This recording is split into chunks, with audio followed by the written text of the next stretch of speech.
Celluloid के सितारे।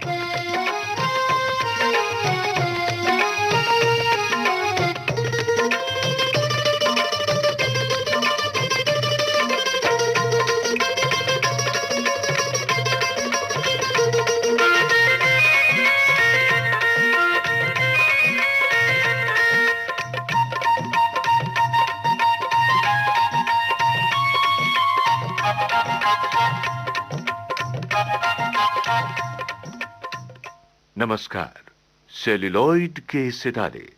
इस प्रोग्राम में आज हम आपकी भेंट करवा रहे हैं अभिनेत्री सुप्रिया पाठक से। आपसे बातचीत की है यूनुस खान ने। आइए सुनते हैं ये प्रोग्राम। विविध भारती के दोस्तों, इस समय सेल्यूलॉइड के सितारे कार्यक्रम के जरिए एक बड़ी ही चंचल, बड़ी ही शोख और बड़ी ही ग्रेसफुल अदाकारा मेरे साथ स्टूडियो में मौजूद हैं। आप इन्हें सुप्रिया पाठक के नाम से जानते हैं। बहुत बहुत स्वागत है हमारे स्टूडियो में। Thank you. कैसा लग रहा है, बहुत सालों के बाद आप विविध भारती के स्टूडियो में लौटी हैं? मुझे तो बहुत ही अच्छा लग रहा है और मैं रेडियो के थ्रू लोगों तक पहुंच सकती हूं, वो मुझे शुरुआत से ही बहुत अच्छा लगता था। एक्चुअली मैंने ऑल इंडिया रेडियो के लिए ऑडिशन भी दिया हुआ था जब मैंने काम शुरू किया। क्या बात है। तो इसलिए मेरा हमेशा से एक कांटेक्ट रेडियो के साथ बना रहा है। आपने कुछ प्रोग्राम किए थे ऑडिशन देने के बाद? नहीं, मुझे रिजेक्ट कर दिया गया था। अरे इसलिए मैं नहीं आ पाई थी। लेकिन मैंने ऑडिशन जरूर दिया था।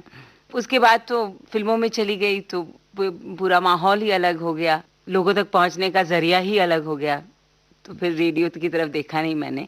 फिर मैंने जयमाला कार्यक्रम किया आपके लिए और सारे इंटरव्यूज किए, लेकिन प्रोग्राम कभी नहीं कर पाई। क्या बात है। सुप्रिया जी, एक जो हमारे श्रोताओं से हमारा एक दिल का रिश्ता है। हम उनकी आवाज तो नहीं सुनते, लेकिन उनकी दिल की आवाज सुनते हैं। अच्छा। और इस वक्त मुझे उनके दिल की आवाज सुनाई दे रही है। वो सब के सब ये पूछना चाहते हैं कि आप इतने दिनों तक कहाँ गायब हो गई थी? मैं इतने दिनों तक बिल्कुल तो गायब नहीं हो गई थी। थोड़ा बहुत काम मैंने किया था, लेकिन ज़्यादा वक्त मैं अपने बच्चों के साथ स्पेंड कर रही थी। मेरे 2 बच्चे हैं और जब तक वो उस उम्र के नहीं हो गए कि मैं उन्हें अपने आप अकेला छोड़ूं या वो स्कूल में ज़्यादा वक्त लगाएं, मुझे उनके साथ रहना ज़रूरी लगता था जी। और इसीलिए मैं ज़्यादा वक्त वहाँ देना चाहती थी।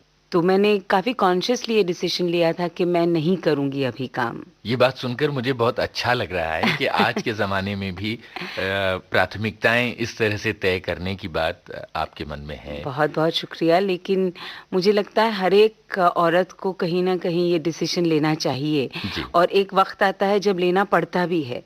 और तब जो बच्चे हैं, या तो आप बच्चे ना पैदा करें तो कोई हर्जा नहीं है, लेकिन अगर आपने बच्चे पैदा किए हैं और आपके बच्चे हैं तो वो आपकी रिस्पॉन्सिबिलिटी है। क्या बात। और इसलिए उनको वक्त देना मुझे लगता है सबसे अहम चीज़ है, तो वही मैंने किया। अच्छा, कभी ऐसा नहीं लगता था कि आपको आपका थिएटर और कैमरा और शूट पुकार रहे हैं? मैं ये तो नहीं कहूँगी कि मैंने मिस नहीं किया उन्हें जी। ज़रूर मिस किया, लेकिन जैसे मैं अपने बच्चों को देखती थी या उनकी मुसीबत में उनका साथ दे सकती थी या उन्हें हंसता हुआ देखती थी, तो मुझे लगता था कि सब कुछ ठीक है। मतलब मैंने इतना बहुत मिस नहीं किया। और फिर जैसे मैंने कहा, मैंने थोड़ा बहुत काम ज़रूर बीच बीच में किया था।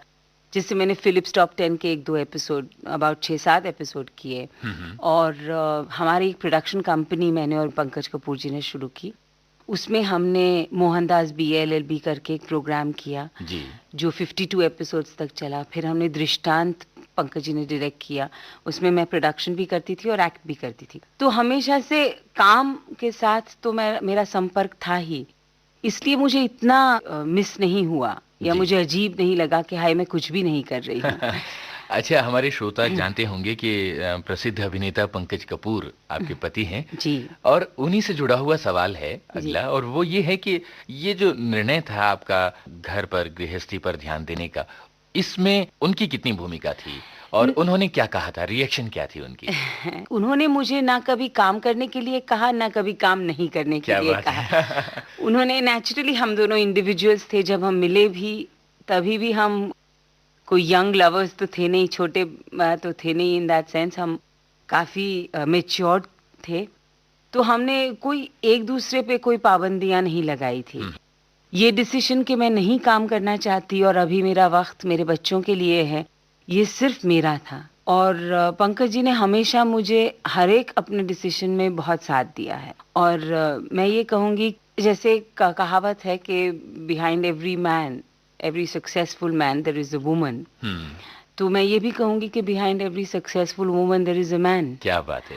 तो ये बहुत ज़रूरी है एक रिलेशनशिप को कायम रखने के लिए, और ये मेरे हस्बैंड ने तो मेरा साथ बहुत दिया है। क्या बात है। अभी भी जब मैंने काम फिर से शुरू किया, तभी भी उन्हें कोई प्रॉब्लम नहीं हुआ कि भाई इतने सालों के बाद घर एक तरह से चल रहा था, अब अलग तरह से चलेगा। थोड़े दिनों के लिए सब उथल-पुथल हो ही जाता है, लेकिन उन्होंने उसमें भी मुझे कभी टोका नहीं या कभी कुछ कहा नहीं है। उनके लिए कौन सा गाना आप सुनवाना चाहेंगी?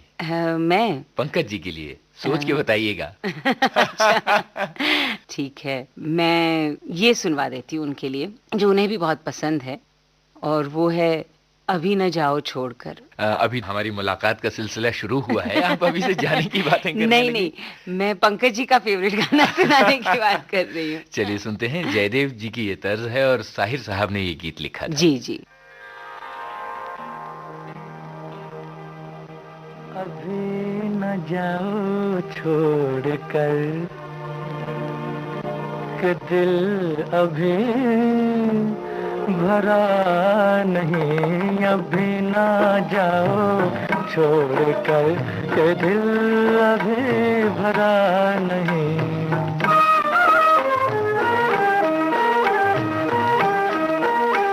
अभी अभी तो आई हो, अभी अभी तो, अभी अभी तो आई हो, बहार बन के छाई हो। हवा जरा महक तो ले, नजर जरा बहक तो ले, ये शाम ढल तो ले जरा, ये शाम ढल तो ले जरा, ये दिल संभल तो ले जरा। मैं थोड़ी देर जी तो लूं, नशे के घूंट भी तो लूं, नशे के घूंट पी तो लूं। अभी तो कुछ कहा नहीं, अभी तो कुछ सुना नहीं, अभी ना जाओ छोड़ कर के दिल अभी भरा नहीं।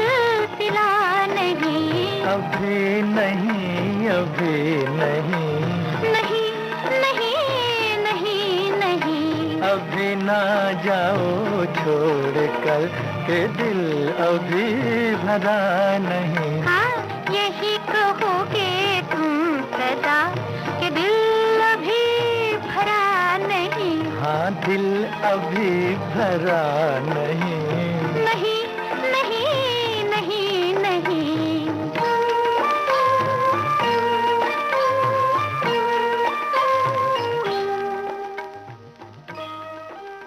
देखिए, आपने अपने घर गृहस्थी की बात की, पंकज जी की बात की, और गाने को जो चुना तो वो फिल्म थी हम दोनों। देखिए। अच्छा, ये जो हम दोनों की मुलाकात कैसे हुई थी?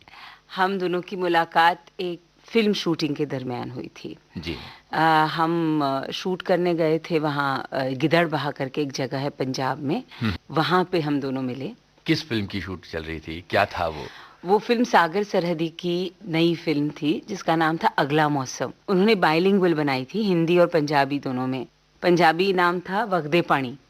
वो फ़िल्म रिलीज़ ही नहीं हुई, वो शायद हमें मिलने के लिए ही बनाई गई थी और हम लोग पंजाब में शूट कर रहे थे जब हम मिले, और शूटिंग के दरमियान तो कुछ नहीं हुआ क्योंकि हम काम बहुत कर रहे थे, लेकिन अट्रैक्शन ज़रूर था और इससे पहले भी हम मिल चुके थे। मैं बहुत इंस्पायर थी पंकज जी के एक्टिंग एबिलिटीज से और इतना उनके बारे में सुना था, इतना देखा था उनको स्टेज पे कि मैं बिल्कुल ऑ में थी पंकज जी के। हालांकि उन्होंने फिल्मों में इतना काम नहीं किया था, शायद मैंने ज़्यादा काम किया था फिल्मों में उस वक्त। जी। तो हम मिले और फिर डिसीजन हमने लिया कि हम एक साथ रहना चाहते हैं ज़िंदगी भर होपफुली। तो हमने डिसाइड किया शादी करने के लिए। वी वेंट अराउंड, मतलब हम साथ थे अबाउट 2 साल तक शादी से पहले। जी। उसके बाद हमने शादी के लिए डिसाइड किया। आपने सागर सरहदी साहब की याद दिलाई और मुझे बाजार फिल्म की याद आ गई। जी। आपको शायद पता हो कि विविध भारती से उस फिल्म के गानों की बड़ी फरमाइश आती है। हाँ जी। और उस फिल्म का जो रिकॉर्ड है उसमें डायलॉग्स भी हैं। जी। फारूक शेख साहब कहते हैं चूड़ियां ले लो चूड़ियां और आप जी। उनको बुलाती हैं। आगे चलकर एक डायलॉग मुझे बड़ा अच्छा लगता है, वो अगर हम लोग गरीब नहीं होते जी। तो हम साथ साथ जिंदगी बिता सकते थे। ऐसा हाँ, कुछ है, ऐसा मुझे कुछ। ठीक से याद नहीं आ रहा है वो। अगर हम गरीब न होते सज्जू तो हमें कोई अलग नहीं कर सकता था क्या ना। बात है। और उसके बाद वो एक गाना आता है, उस जी। फिल्म का म्यूजिक भी अपने आप में एक लेजेंड बन गया है। बिल्कुल, और इतना खूबसूरत ख़याम साहब ने इसका म्यूज़िक दिया था। मुझे लगता है हम लोग जब शूट कर रहे थे तो इस गाने को जो आपने अभी बताया, देख लो आज हमको जी भर के, जी।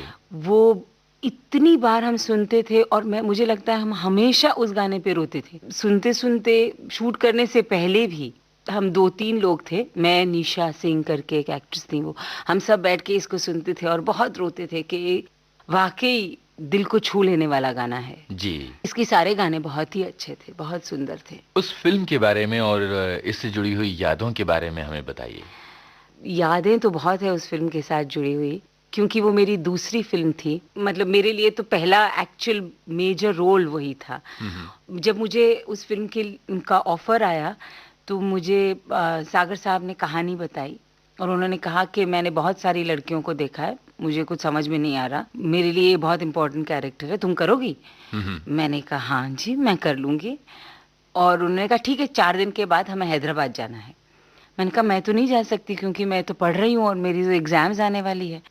तो वो सारी बातें होने के बाद उन्होंने कहा ठीक है, दूसरे सबको तो मैं ट्रेन से ले जा रहा हूँ, हाँ। नसीर, स्मिता सारे ट्रेन से जा रहे हैं, लेकिन तुम्हें मैं प्लेन फेयर दूँगा क्योंकि तुम्हारी एग्ज़ाम है, तो तुम एग्ज़ाम दे के आ जाना। जी। तो हमने ऐसा तय किया। मैं वहाँ पहुँची पहले दिन, तो उन्होंने जो मुझे सीन थमा दिया, अगर आपने फ़िल्म देखी है तो वो एक सीन है जहाँ वो नाप लेने आते हैं, उसके बाद वो अपनी माँ को कहती है कि मुझे दरगाह जाना है। तो वो खूब सारा रो धो के, बहुत सारा ड्रामेटिक चीज़ें हो चुकी है जी। उसकी लाइफ में, अब वो वाला सीन मेरे हाथ में दे दिया तो मैं बहुत परेशान हो गई। मैंने कहा सागर साहब और कोई नहीं कर सकते? तो उन्होंने कहा नहीं यही करेंगे। अब उस वक्त बहुत छोटी थी तो कह भी नहीं सकती थी कुछ, तो मैंने कहा ठीक है। अपना थोड़ा बहुत मैंने जो काम किया हुआ था रोल पे, उसके आधार पे मैंने वो सीन कर दिया। और सागर साहब उसके बाद कुछ बोले नहीं, कट करने के बाद कुछ भी नहीं बोले और सिर्फ मेरे को देखा, थैंक गॉड मैंने डिसीजन गलत नहीं लिया था। तो मुझे रियलाइज हुआ कि सब ठीक है, क्योंकि वो शायद उनके लिए वो जो कैरेक्टर है वो इतना इम्पोर्टेंट था और वो मेरे बारे में एज एन एक्ट्रेस कुछ भी नहीं जानते थे। अच्छा।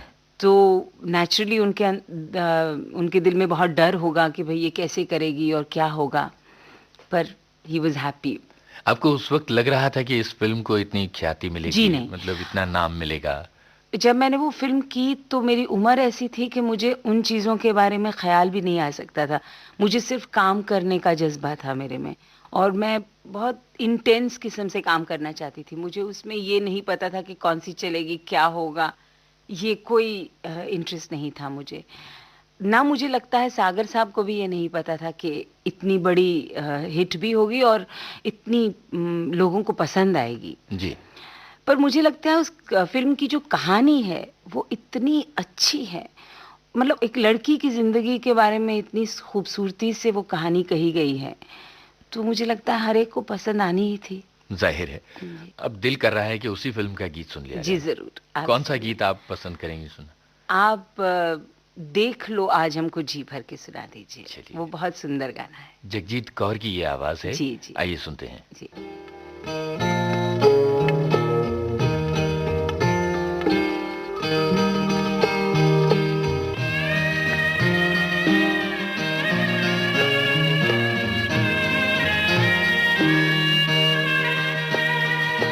देख लो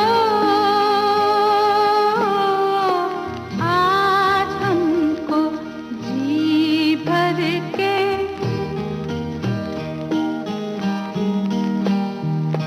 देख लो आज हमको जी भर के,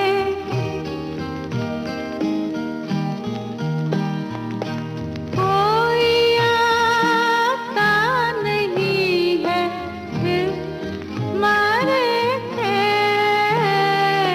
देख लो आज हमको जी भर के।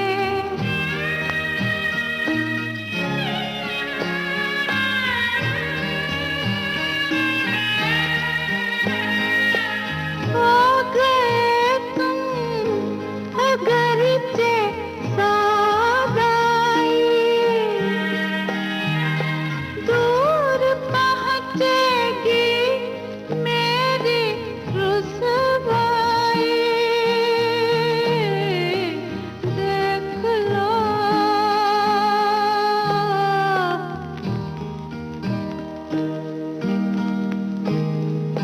देख लो आज हमको जी भर के।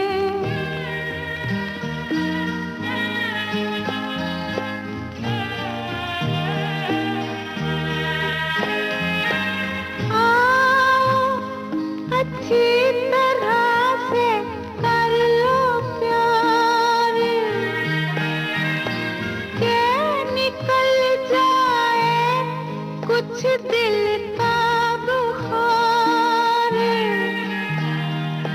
देख लो आज हमको जी भर के।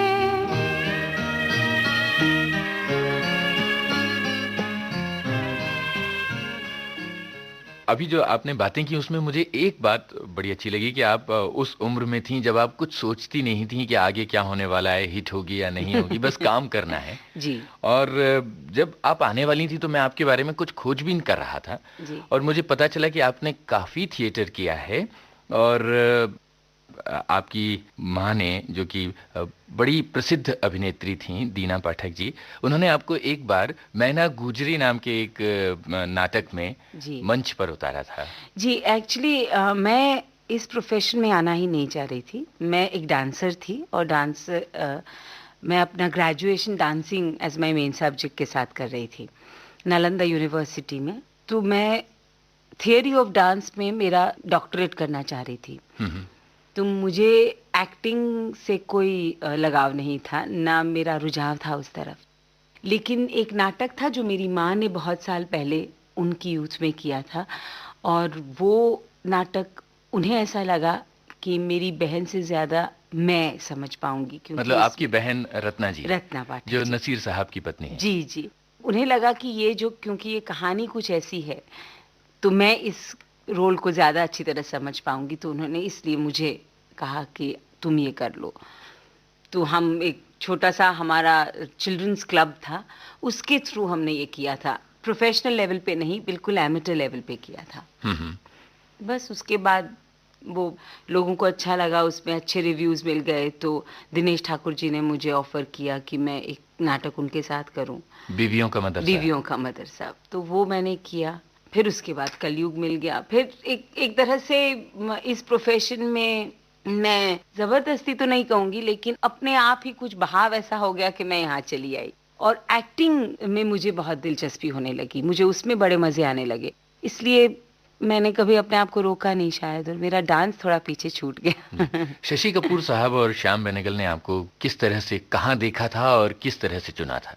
मुझे लगता है बीवियों का मदरसा हम पृथ्वी थिएटर्स में परफॉर्म कर रहे थे, जी। तो शशि जी ने शायद वहीं पे देखा होगा मुझे, और उन्होंने एक बार मुझे बुलाया और उन्होंने कहा कि श्याम बेनेगल जी एक फिल्म बना रहे हैं मेरे लिए, और मैं चाहता हूँ कि तुम उनसे में जाके मिलो। मैं जाके मिली और बस वैसे ही हो गया, कोई मतलब ना मेरा कोई टेस्ट लिया गया, ना ऑडिशन दिया गया, ना कुछ दिया गया। बस उन्होंने लगा ठीक है तुम कर लोगी, मैंने कहा कर लूँगी।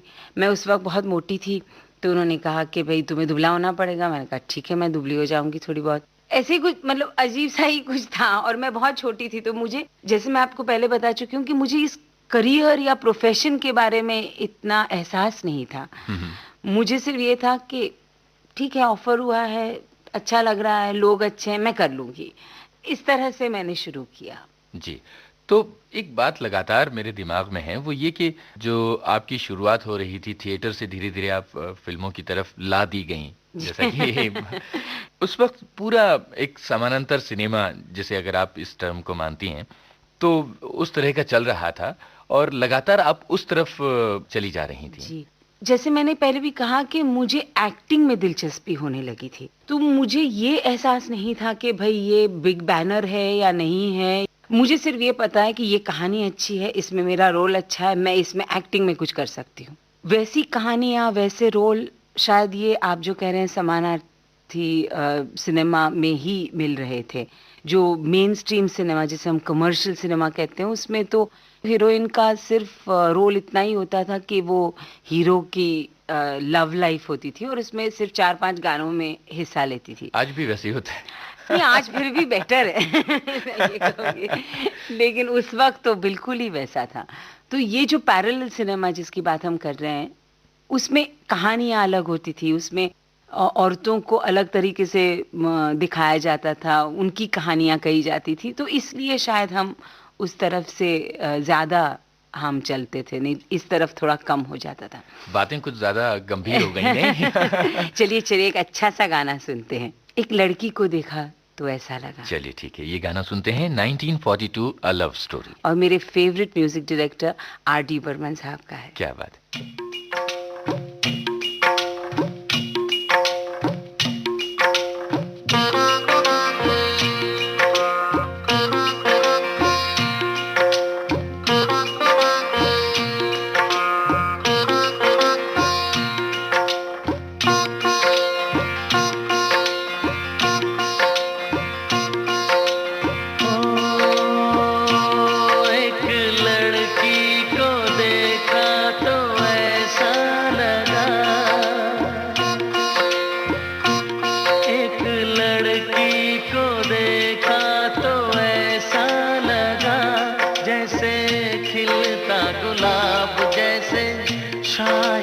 ख्वाब जैसे उजली किरण जैसे वन में हिरन जैसे चांदनी रात जैसे नरमी की बात जैसे मंदिर में हो एक जलता दिया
सर्दी की धूप जैसे बीना की तान जैसे रंगों की जान जैसे पल खाए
की डोर जैसे, परियों का राग जैसे, संदल की आग जैसे, सोला सिंगार जैसे, रस की फुहार जैसे, आहिस्ता आहिस्ता बढ़ता नशा।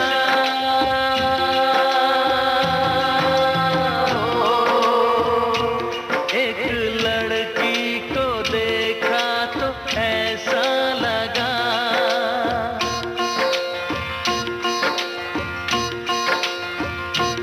एक लड़की को देखा तो ऐसा लगा।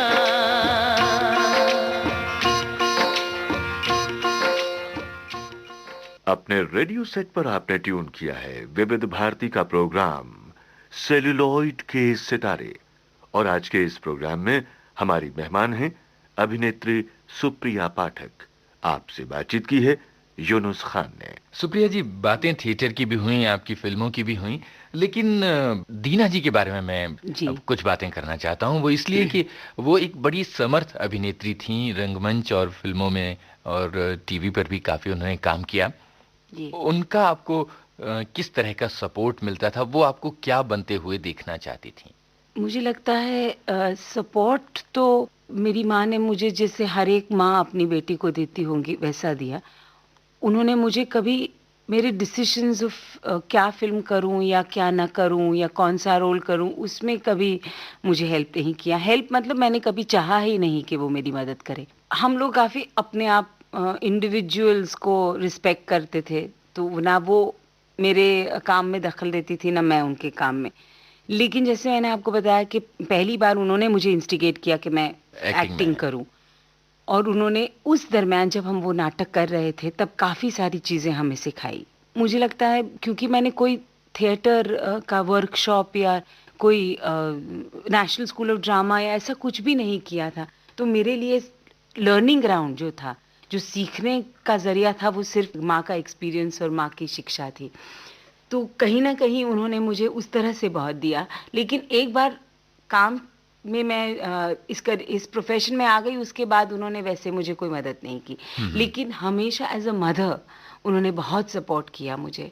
मेरी कोई भी तकलीफ, मेरी कोई भी खुशी में हमेशा मेरे साथ रहती थी वो। और आज जब वो नहीं है तो मैं सबसे ज़्यादा उसी चीज़ को मिस कर रही हूँ कि मैं अगर कुछ भी अचीव करती हूँ तो मैं किसे जाके दिखाऊंगी, क्योंकि वो हमेशा होती थी और बहुत खुश होती थी अगर हम कुछ अचीव करके ले आए, या हमें कुछ ना मिले और हम दुखी हों तो हमारे साथ होती थी कि भाई ठीक है, कोई बात नहीं, अगली बार सही। इस तरह से उन्होंने हमें बहुत इंस्पायर किया। जी। रत्ना आपकी बहन, वो भी अभिनेत्री रही जी। हैं और अभी भी हैं, बल्कि रंगमंच पर फिर से जी। सक्रिय हो रही हैं। आप और दीना जी, एक परिवार में 3-3 कलाकार, बल्कि कहना चाहिए 3-3 धुरंधर कलाकार। ओह माय कैसा गॉड। था वो परिवार? धुरंधर। नहीं, हम सारे अलग अलग किस्म के लोग थे जी। और हम सब एक साथ रहते थे। सबसे शरारती कौन था आप सब में? माँ। नहीं, हम दोनों बहुत सीधे थे। वो मेरी माँ थी जो नटखट थी, जी। लेकिन हमारे लिए वो सपोर्ट सिस्टम थी, तो हमारे लिए वो बहुत ज़रूरी एंटिटी थी। और मैं और रत्ना दीदी जितना भी एक दूसरे के साथ लड़े या उनके साथ लड़े या हमारे जितने भी डिफरेंसेस हों, हम तीनों में एक बंधन बहुत स्ट्रांग था, जो आज भी है मेरे और मेरी बहन में। और हम क्योंकि इसी प्रोफेशन में साथ थी, तो एक दूसरे के साथ हमारे पास बातें करने के लिए कॉमन ग्राउंड बहुत था। जी। पर हम लोग एक दूसरे के काम में दखल नहीं देती थी। अगर आप कुछ करना चाहती हैं तो आप ज़रूर कीजिए, ऐसा एक एटीट्यूड था हमारा। हमें फिल्में देखनी बहुत पसंद है, तो हम तीनों फिल्में बहुत देखते थे। अच्छा। नाटक बहुत देखते थे साथ में, तो वो हमारा वक्त हमें बहुत याद आता है और बहुत अच्छा था।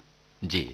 दीना जी की कुछ फिल्मों में बड़ी सख्त माँ की भूमिका है।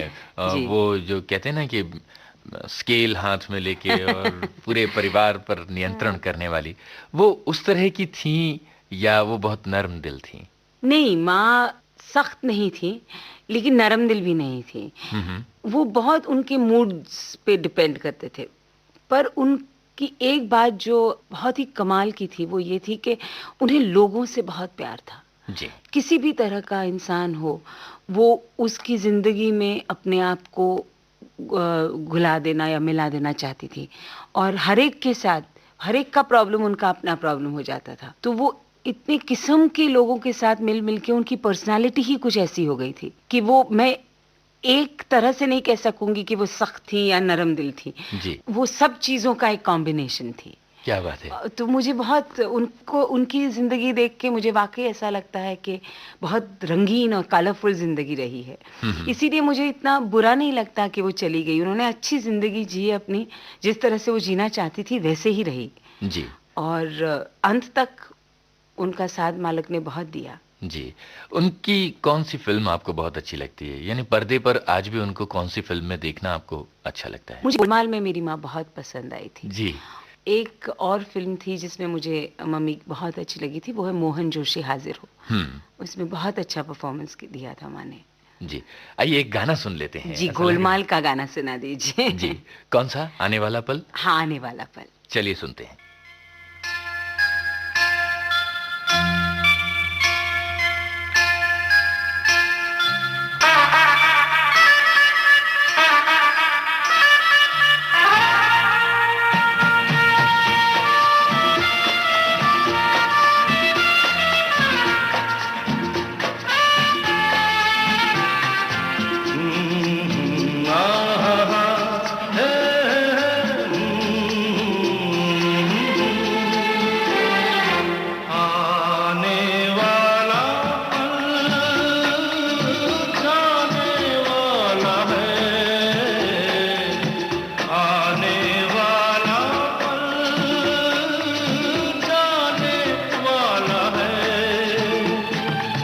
सके तो इसमें जिंदगी बिता दो, पल जो ये जाने वाला है। ओ, आने वाला पल जाने वाला है। हो सके तो इसमें जिंदगी बिता दो, पल जो ये जाने वाला है।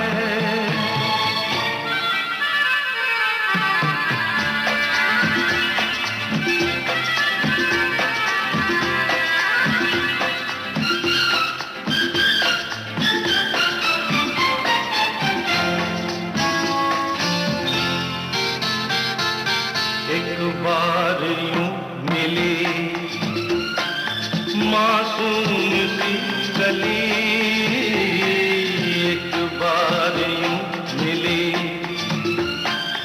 मासूम सी गली, हो खिलते हुए कहा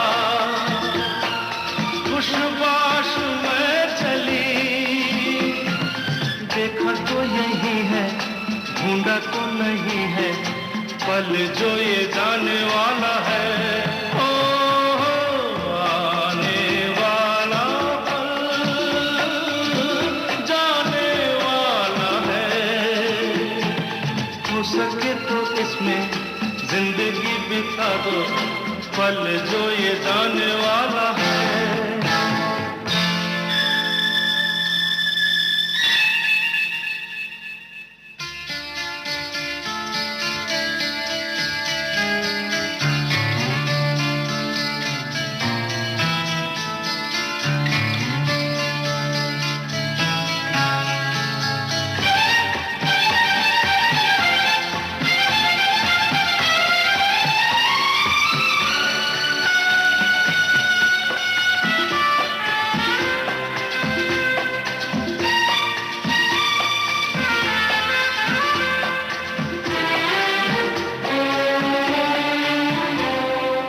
एक बार वक्त से लम्हा गिरा कहीं, एक बार वक्त से लम्हा गिरा कहीं, वहाँ दास्तां मिली लम्हा कहीं नहीं, थोड़ा सा हंसा के थोड़ा सा रुला के, पल भी जाने वाला है। ओ, आने वाला पल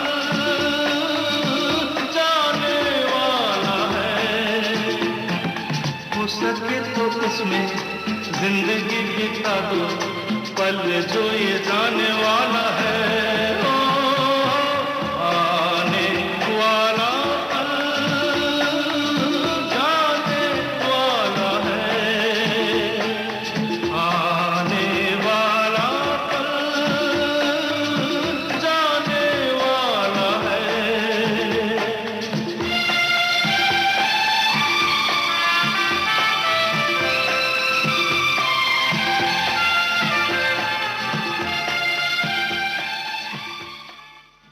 सेल्यूलॉइड के सितारे इस कार्यक्रम में आज हमारे साथ हैं सुप्रसिद्ध अभिनेत्री सुप्रिया पाठक।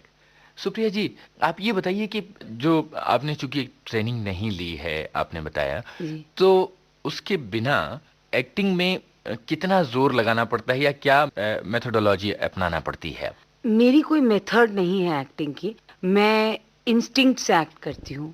मुझे जो पहली बार एहसास होता है जब मैं स्क्रिप्ट पढ़ती हूँ या सीन पढ़ती हूँ या रोल पढ़ती हूँ, तो मैं उससे जॉट डाउन कर देती हूँ, उसे लिख लेती हूँ कि भाई मुझे ऐसा ऐसा ऐसा ऐसे ये कैरेक्टर लगा। जी। जब मैं पहली बार एक का स्क्रिप्ट पढ़ती हूँ या एक कहानी सुनती हूँ और जिसके बारे में मुझे ये लगता है कि ये रोल मुझे ऑफर किया गया है, तो उसके बारे में मैं कुछ चीज़ें लिख लेती हूँ कि भाई मुझे लगता है ये कैरेक्टर इस तरह से हो सकता है। उसके आधार पर फिर मैं बात करती हूँ अपने डायरेक्टर से और इसको फर्दर थोड़ा सा अंडरस्टैंड करने की या समझने की कोशिश करती हूँ और उस तरह से एक कैरेक्टर बनता है। तो मैं कोई मेथड वैसे अप्लाई नहीं कर पाती क्योंकि मुझे कुछ पता ही नहीं है, मैं सीखी नहीं हूँ इस चीज़ को, तो मैं इसलिए अपना ही किसी तरह का एक मेथड निकाल के काम करने की कोशिश करती हूँ। जैसे मिर्च मसाला का आपका कैरेक्टर था या बाजार का था, जी।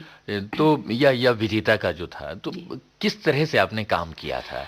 जैसे हम बाजार का कैरेक्टर ले ले, वो एक लड़की है जो हैदराबाद में एक छोटे से घर में रहती हैं, बहुत गरीब हैं, और जब आप अगर ये सारी बातें सुन लें तो आप एक बहुत लाउड आवाज़ या बहुत दबंग।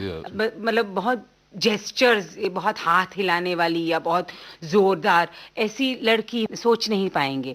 आप वही सोचेंगे कि वो सहमी होगी, वो थोड़ी सी घबराई रहती होगी, उसके कंधे जो है वो थोड़े से झुके होंगे, क्योंकि वैसे जैसे जब आप ऐसे माहौल में रहते हैं तो आप कैसे हो जाएंगे। जी। तो आपने वैसे सोच लिया तो फिर आप उस तरह से उस पे काम करेंगे। जिस तरह से विजेता की लड़की थी, वो एयरफोर्स ऑफिसर की बेटी थी, अब वो नेचुरली दबी नहीं हो सकती, वो खुल्लम खुल्ला होगी, उसका दिल ऐसा होगा, उसने ये सब देखा होगा, वो आकाश में उड़ते हुए उसके फादर के प्लेन्स देखती हैं, तो वो दबी थोड़ी रह सकेगी। जी। तो उस तरह से आप सोच लेते हैं कि भाई वो उसका पोस्चर ये होगा, उसका एटीट्यूड ये होगा, वो इस तरह से बात करेगी, वैसे सोच लेंगे।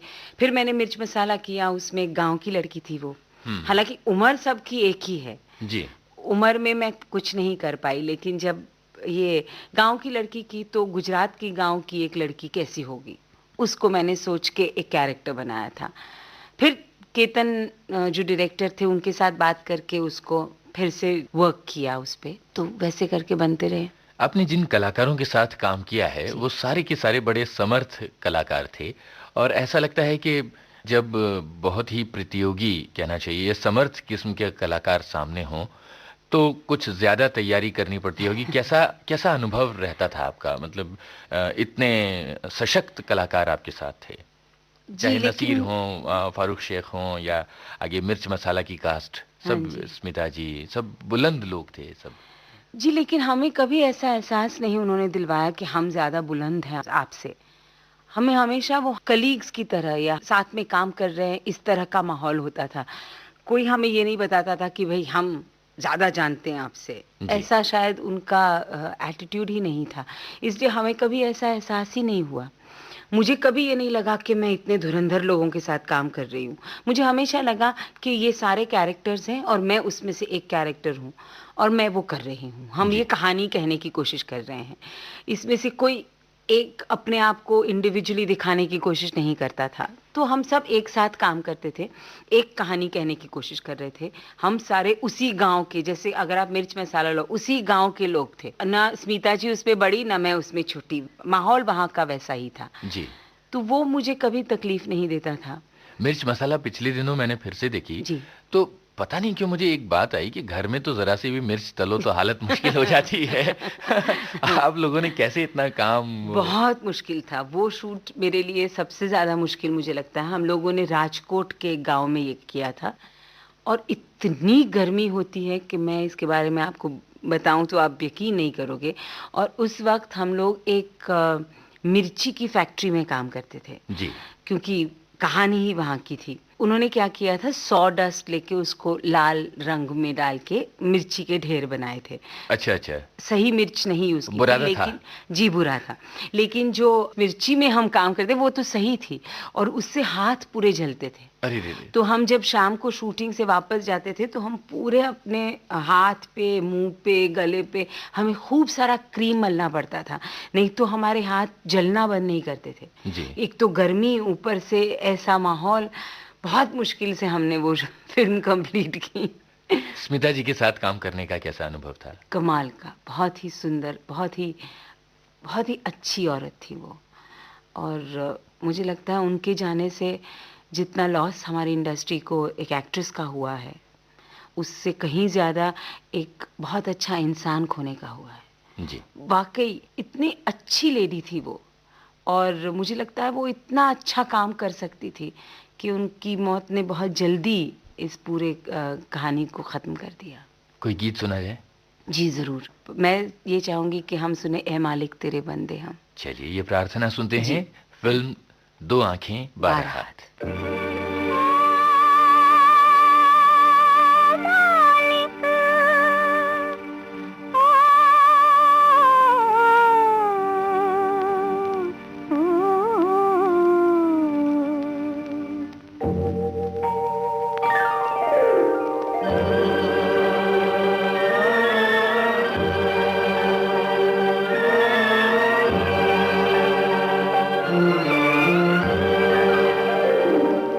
हे मालिक तेरे बंदे हम,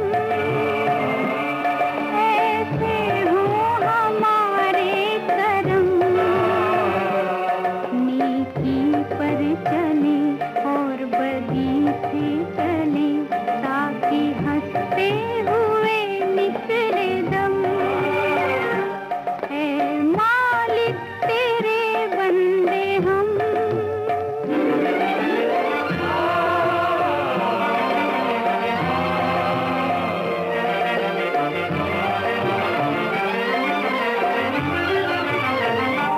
ये अंधेरा घना छा रहा, तेरा इंसान घबरा रहा,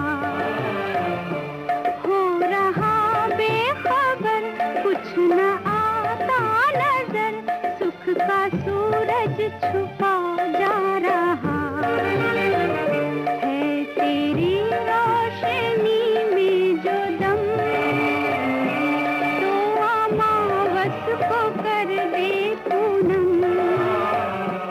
नेकी पर चले और बदी से चले, ताकि हंसते हुए निकले दम। है मालिक तेरे बंदे हम।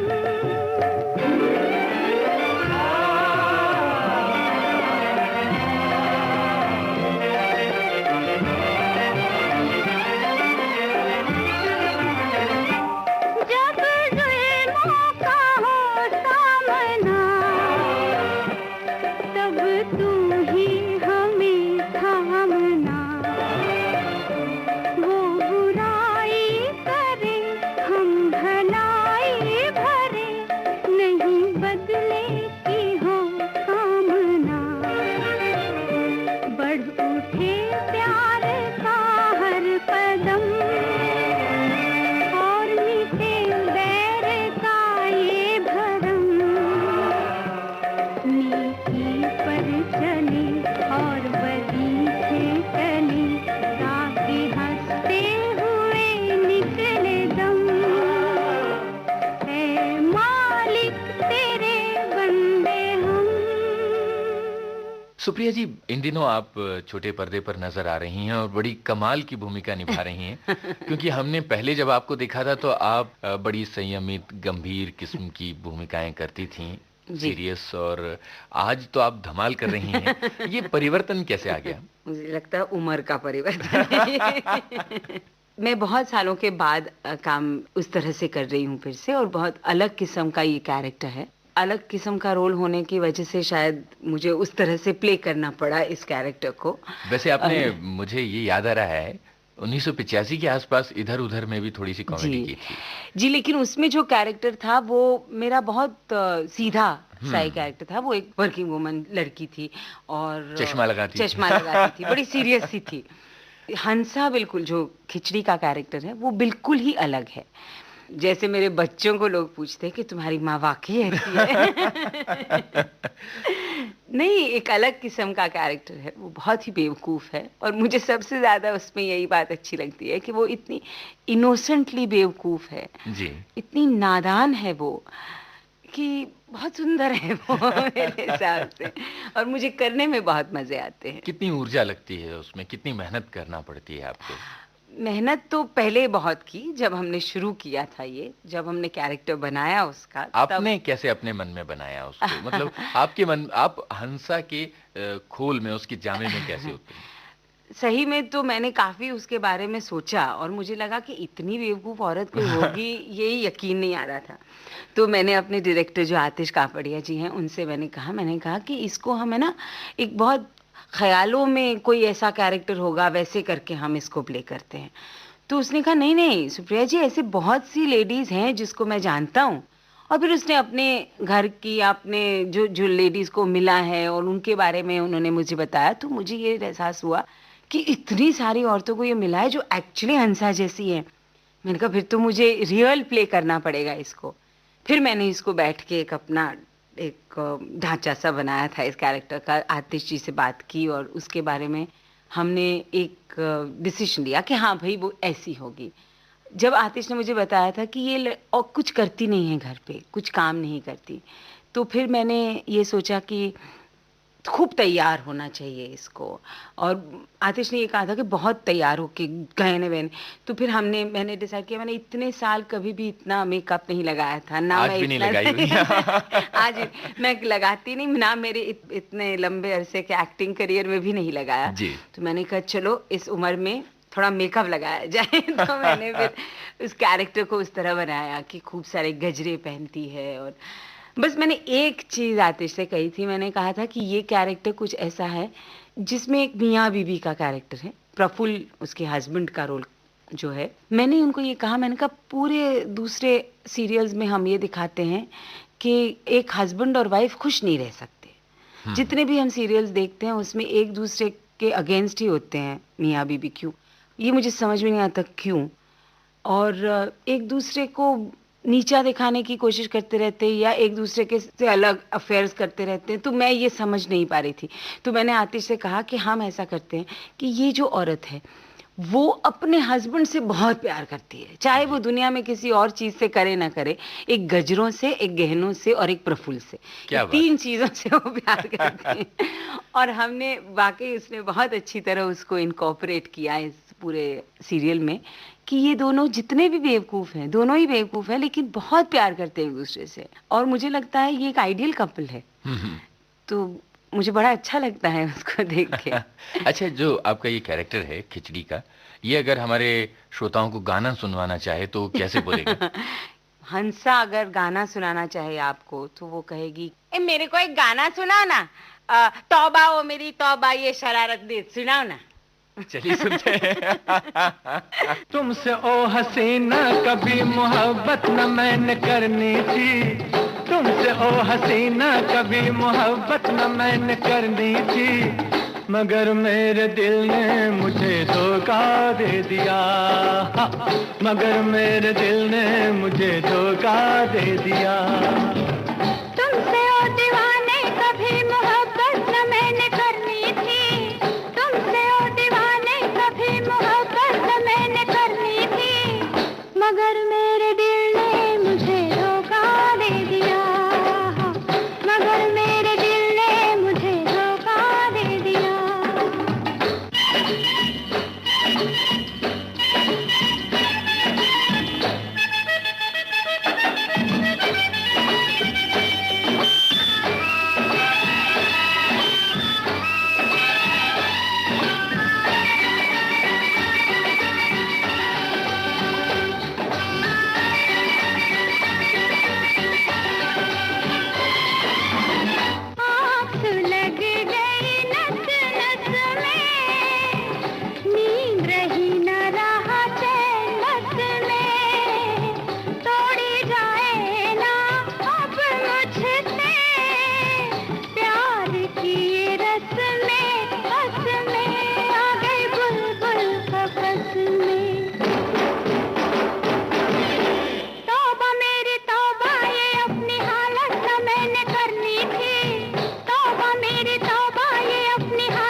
बुझाते, बीत रही थी हंसते गाते। मैंने तुम्हें किस लिए छेड़ा, राहों में आते जाते मुझे सब है सताते। तौबा मेरी तौबा के ये शरारत न मैंने करनी थी, तौबा मेरी तौबा के ये शरारत न मैंने करनी थी, मगर मेरे दिल ने मुझे धोखा दे दिया, मगर मेरे दिल ने मुझे धोखा दे दिया।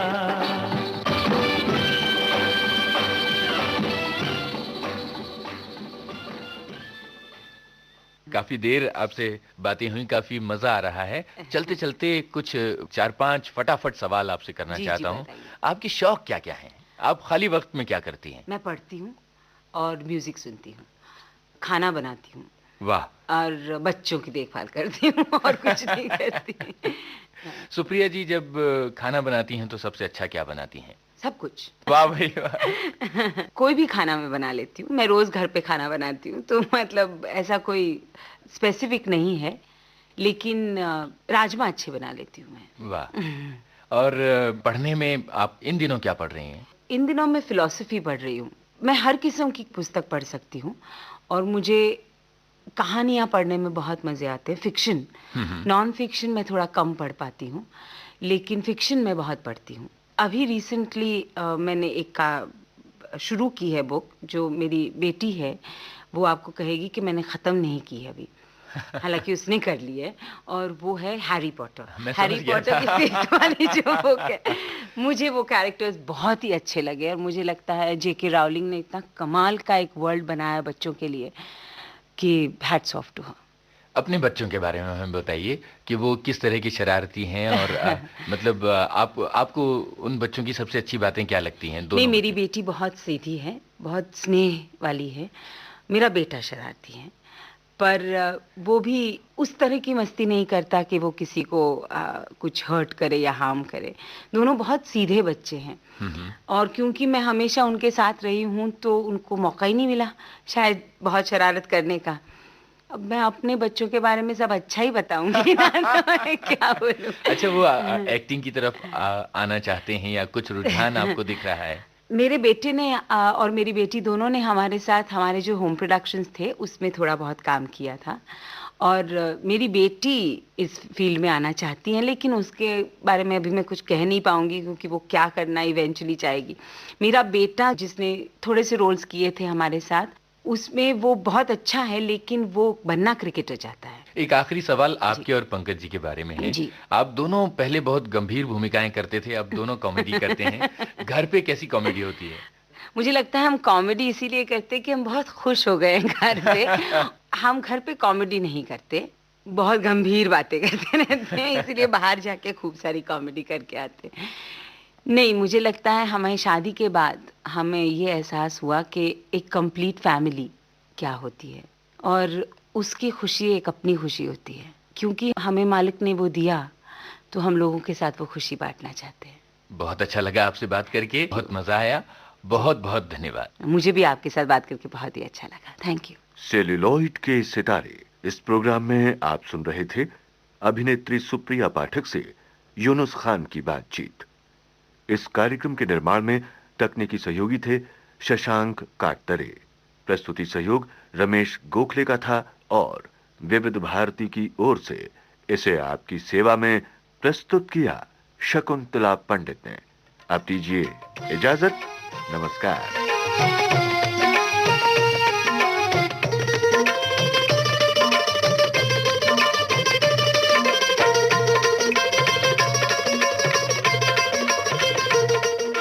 सेल्यूलॉइड के सितारे चमक रहे थे पिटारा में।